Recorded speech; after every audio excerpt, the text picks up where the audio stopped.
Do you sometimes come across a word that you do not know the definition of? If so, you can look it up using the word lookup tool. The word lookup tool is found on the lower toolbar of ReadSpeaker Web Reader. The icon for word lookup is a book. Let's use the example of not knowing the definition of the word librarian. To use the word lookup tool, first highlight the word. Now click on the word lookup tool. A pop-up window with the definition for the word will appear.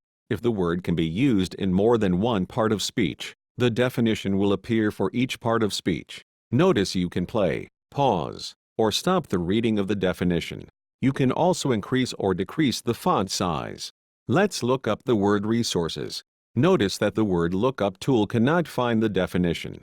Words that end in s, ed, er, and ing are not found in many online and paper dictionaries, but the root word can be found.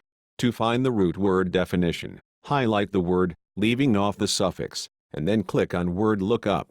Notice in our example that the word resource can be used as a noun and a verb. Now you know how to find the definition of words that you do not know the meaning of.